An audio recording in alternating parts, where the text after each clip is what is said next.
안녕하세요 여러분, 아틀라스 우주전략연구소장 김훈입니다.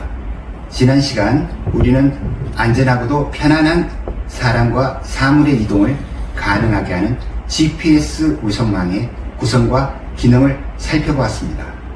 오늘 여러분들께 소개드릴 관측 위성은 우리의 과거를 확인하고 현재를 세심하게 관찰하며 미래를 예측하는 능력을 제공합니다.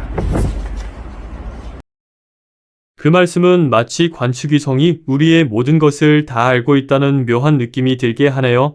그렇다면 관측위성은 어디서 어떻게 지구를 바라보고 있는 것인가요? 관측위성은 우리의 안전한 삶을 도와주는 소중한 자산이지요. 어떤 사물이든지 사람이 어떤 목적으로 어떻게 사용하는가에 따라 그 쓰임새와 결과는 완전히 달라져요. 호들이 질문 중에서 먼저 어디서라는 것에 대답하기 위해서는 위성 궤도에 대한 기본적인 설명이 좀 필요해요. 위성 궤도는 지구로부터 얼마나 떨어져 있느냐에 따라 정지궤도, 중궤도, 저궤도로 분류됩니다. 약 36,000km 떨어진 우주상공의 정지궤도 관측위성은 지구 자전 속도로 함께 움직이기 때문에 지구의 특정 지역을 계속 바라볼 수 있습니다. 지구에서 보면 정지해 있는 것처럼 보이기 때문에 정지궤도 위성이라고 부르죠. 반면 수백 킬로미터 높이의 저궤도 관측 위성은 지구를 통상 90분에서 100분 주기로 한 바퀴 돌기 때문에 같은 지역을 계속 볼 수는 없지만 특정 지역을 지나갈 때 보다 정밀하게 관측할 수가 있지요. 정지궤도와 저궤도 사이에 위치한 중궤도에는 대부분 지난 시간 설명한 GPS 위성들이 운영되고 있고, 우주통신망을 구성하는 통신위성들은 정지궤도, 중궤도, 저궤도에 골고루 분포되어 있습니다. 다음으로 관측위성들이 바라보는 방법은 광학장비를 이용해 사진을 촬영하거나 적외선 열감지 센서를 통해 지상의 모습을 확인합니다.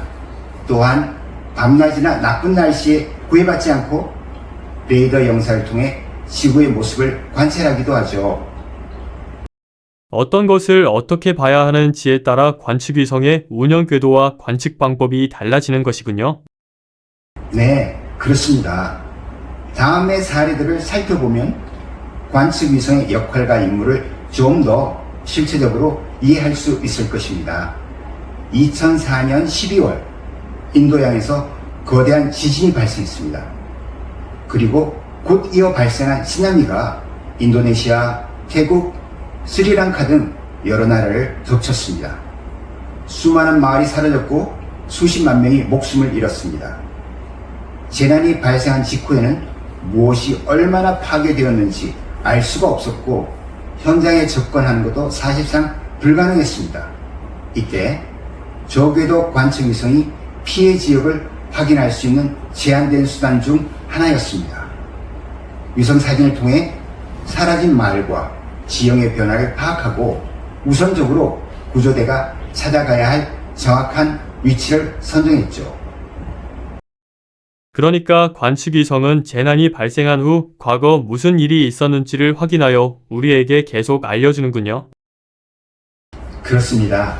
또한 관측위성의 중요한 역할 중 다른 하나는 현재의 우리 삶의 위험을 감시하고 경고하는 것입니다. 한반도의 여름과 가을에는 빠짐없이 태풍이 북상하여 우리의 삶을 힘들고 어렵게 합니다. 이때 정지궤도에 있는 한국의 천리안 EA 관측위성은 한반도와 주변 바다를 24시간 지속적으로 감시합니다. 태풍이 어디에 있는지, 어느 방향으로 이동하는지, 얼마나 강해지고 있는지를 계속 추적하고 알려줍니다. 한편 2025년 3월 경상북도 의성군에서 발생한 산불은 대한민국 역사상 가장 큰 피해를 남긴 산불로 기록되었으며 전 국민들의 마음에 큰 상처를 주었습니다. 산불 발생 당시 정지궤도에 설계한 EA 위성이 의성에서 영덕 방향으로 확산되는 불길과 연기를 지속적으로 관측하여 화재 추이를 살폈으며 미국의 저궤도 관측 위성들이 의성 산불의 실시간 발화 지점과 열 분포 상황을 파악할 수 있는 고해상도 영상을 한국에 지원하였습니다. 우리의 안전한 삶을 위해 관측위성은 항상 감시와 추적에 눈을 크게 뜨고 있군요. 네, 그렇죠. 한 걸음 더 나아가 관측위성이 대단한 점은 미래의 위험을 예방하는 데도 활용된다는 것입니다. 여러분이 아시다시피 아프리카의 많은 지역은 물과 음식이 부족해 어려움을 겪고 있습니다. 그런데 설상가상으로 메뚜기 떼가 농작물 경작지와 초원을 파괴하는 경우에는 아프리카 주민들의 생존은 심각하게 위협을 받습니다. 아프리카 주민들에게 메뚜기 떼의 출현을 예상하거나 예방하는 것은 매우 중요한 일입니다. 그러면 관측위성이 메뚜기 떼를 추적하나요? 그렇지는 않습니다. 관측위성은 특정 지역에 비가 얼마나 왔는지, 풀이 얼마나 자랐는지, 토양의 수분은 얼마나 되는지를 계속 관찰합니다.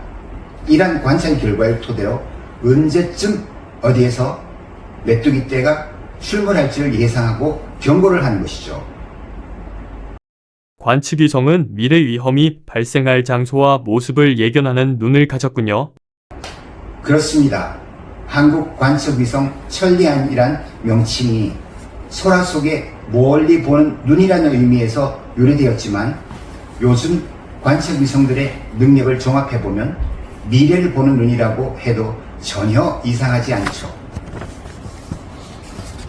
네, 여러분. 오늘은 관측위성이 과거, 현재와 미래에 대한 어떤 역할과 기능을 수행하는지 살펴보았습니다. 다음 시간에는 우리의 생명과 재산을 보호하기 위해 만들어진 군사위성에 대해 알아보겠습니다. 시청해 주셔서 감사합니다.